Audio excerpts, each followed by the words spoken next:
నమస్తే, నేను నవీన్. ఇక పహల్గామ్లో జరిగినటువంటి దాడి తర్వాత భారత్ పాక్ సరిహద్దులో ఒక ఉద్రిక్తమైనటువంటి వాతావరణం నెలకొన్నాయి. ఇప్పటికే 26 మంది కూడా చనిపోయినటువంటి పరిస్థితులు నెలకొన్నాయి. అయితే దాని తర్వాత జరిగినటువంటి పరిణామాలు భారత్ చాలా సీరియస్గా తీసుకోవడం జరిగింది. ఎట్టి పరిస్థితుల్లో పాకిస్తాన్ని దెబ్బకొట్టేటువంటి విధంగా అనేక ప్రయత్నాలు కూడా చేయడం జరుగుతుంది. మొదటగా సింధు జలాన్ని కూడా పూర్తి స్థాయిలో అక్కడికి వెళ్తున్నటువంటి నీళ్ళని భారత్ కూడా ఆపివేయడం జరిగింది. దాని తర్వాత పాక్ కూడా స్పందిస్తూ పాక్ గగనతలంలోకి వచ్చేటువంటి విమానాలు ఏవైతే ఉన్నాయో వాటిని నిషేధిస్తూ 24 తారీఖున, అంటే ఏప్రిల్ 24 తారీఖున ఈ యొక్క నిర్ణయం కూడా తీసుకున్నటువంటి పరిస్థితి నెలకొన్నాయి. అయితే ఈ భారత్ నుంచి ఉత్తర అమెరికాతో పాటు బ్రిటన్, ఇంకా దుబాయ్, ఇంకా అనేక దేశాలకి ఇటు ఇండియా నుంచి అనేక విమానాలు కూడా వెళ్తాయి.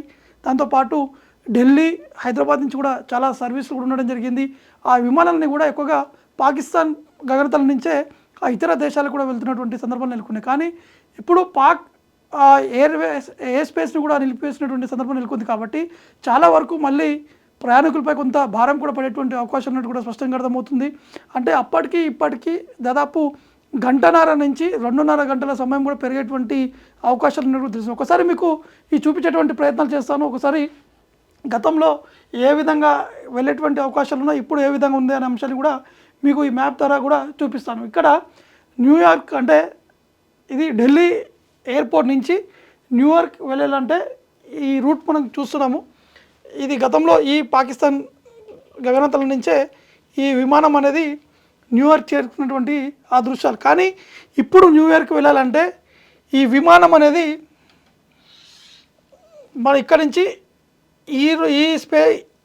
ఈ రూట్లో వెళ్ళాల్సినటువంటి పరిస్థితి నెలకొన్నాయి. కాబట్టి కొంత సమయంతో పాటు అక్కడ రేట్స్ కూడా పెరిగేటువంటి అవకాశం ఉన్నట్టు కూడా మనకి స్పష్టంగా అర్థమవుతుంది. దాంతోపాటు మిగతా అనేక ప్రాంతాల్లోకి వెళ్ళేటువంటి విమానాలు చూద్దాం. ఇక దుబాయ్కి వెళ్ళాలంటే ఇది ఢిల్లీ ఎయిర్పోర్ట్. ఇది ఢిల్లీ ఎయిర్పోర్ట్ నుంచి దుబాయ్కి వెళ్ళాలంటే కూడా ఇది సేమ్ పాత రూట్. ఇది ఢిల్లీ నుంచి దుబాయ్కి వెళ్ళేటువంటి రూట్. ఇది కూడా పాకిస్తాన్ పై నుంచి వెళ్తుంది. కానీ ఇప్పుడు దుబాయ్కి వెళ్ళాలంటే మాత్రం మళ్ళీ ఇక్కడ ఢిల్లీ ఎయిర్పోర్ట్ నుంచి నేరుగా రాజస్థాన్ ఈ రూట్ నుంచి తిరిగి మళ్ళీ దుబాయ్కి వెళ్ళేటువంటి పరిస్థితి ఉంది. కాబట్టి ఖచ్చితంగా గంటన్నర నుంచి 2 గంటల టైం కూడా ఎక్కువగా పట్టేటువంటి అవకాశాలు ఉన్నట్టు కూడా స్పష్టంగా ఎయిర్ స్పేస్ సంబంధించినటువంటి అధికారులు కూడా చెప్తున్నారు. ఇక మిగతా సంబంధించినటువంటి విషయాలు కూడా చూద్దాం. ఇక ఢిల్లీ టు చికాగో సంబంధించినటువంటి విషయం. ఇక ఢిల్లీ టు ప్యారిస్ వెళ్ళాలంటే ఈ పాత రూట్స్ ఏవైతున్నాయో దీనికి సంబంధించినటువంటి ఇది రూట్ మ్యాప్. ఇది ఢిల్లీ నుంచి చికాగోకి వచ్చేటువంటి ఈ రూట్ మ్యాప్. ఇది ఇప్పుడు కూడా సేమ్ అదే పరిస్థితి.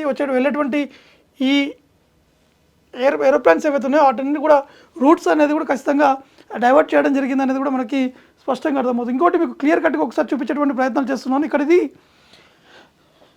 ఢిల్లీ ఎయిర్పోర్ట్. ఇది ఢిల్లీ ఎయిర్పోర్ట్ నుంచి పోలాండ్ వెళ్ళాలంటే దీనికి సంబంధించినటువంటి రూట్ మ్యాప్. ఇది గతంలో పోలాండ్ వెళ్ళాలంటే నేరుగా ఈ ఏరోప్లేన్ అనేది నేరుగా ఇట్లా ఇరాన్ మీద నుంచి పాకిస్తాన్, ఇరాన్ నుంచి ఇట్లా వెళ్ళేది.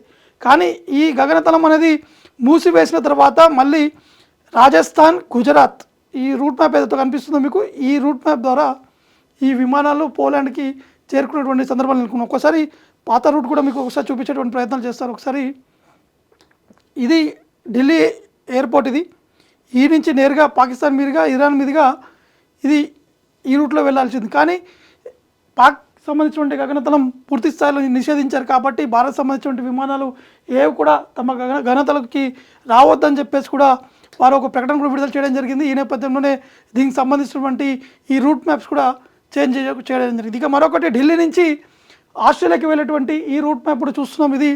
ఇది కొత్త రూట్ మ్యాప్. ఇప్పుడు ఈ విధంగా ఈ ఫ్లైట్స్ అన్ని కూడా వెళ్తున్నాయి. ఆస్ట్రేలియా నుంచి ఇక్కడికి ఇండియాకి రావాలన్నా, ఇండియా నుంచి ఆస్ట్రేలియాకి వెళ్ళాలన్నా కూడా.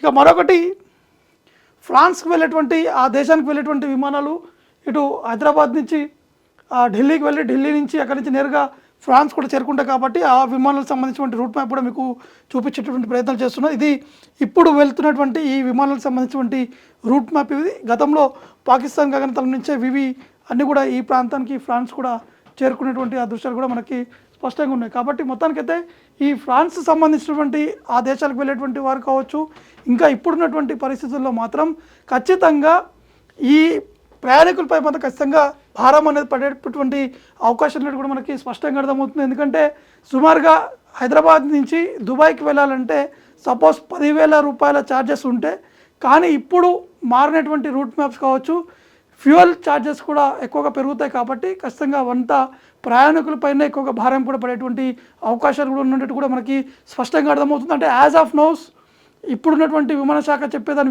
విధానం చూసుకుంటే మాత్రం ఇప్పట్లో పెరిగేటువంటి అవకాశాలు, ఒకవేళ పాకిస్తాన్ అదే విధంగా కంటిన్యూ చేస్తే ఖచ్చితంగా కొంత ఎఫెక్ట్ అయ్యేటువంటి అవకాశం అనేది కూడా ఇటు విశ్లేషకులు కూడా చెప్తున్నారు. ఎందుకంటే ఈ విమానాలు అనేది ఎక్కువగా ఆ దేశాల మించే వెళ్తాయి కాబట్టి కొంత భారం అనేది తగ్గుతుండే. కానీ మళ్ళీ ఒకవేళ వారు ఎక్స్టెండ్ చేస్తే అంటే ఈ మే 24 తారీఖు వరకు కూడా ఈ నిషేధం అనేది వారు ప్రకటించడం జరిగింది. కాబట్టి ఖచ్చితంగా వారికి ఉన్నటువంటి పరిస్థితులు ఇప్పటికే సరిహద్దులో ఒక ఉద్రిక్తమైనటువంటి పరిణామాలు చోటు చేసుకున్నాయి. ఎందుకంటే దాదాపు హైదరాబాద్ నుంచి ఆస్ట్రేలియా కావచ్చు, ఇంకా ఏ ప్రాంతానికి వెళ్ళినా కూడా ఆ ఏరోప్లేన్స్ ఏవైతే ఉన్నాయో దానికి సంబంధించినటువంటి ఎయిర్ ఇండియా కావచ్చు, ఇంకా యునైటెడ్ స్టేట్స్ సంబంధించినటువంటి విమానాలు కూడా ఉన్నాయి. వారికి సంబంధించినటువంటి ఆక్యుపెన్సీ దాదాపు 90% ఆక్యుపెన్సీ కూడా ఉంటుంది.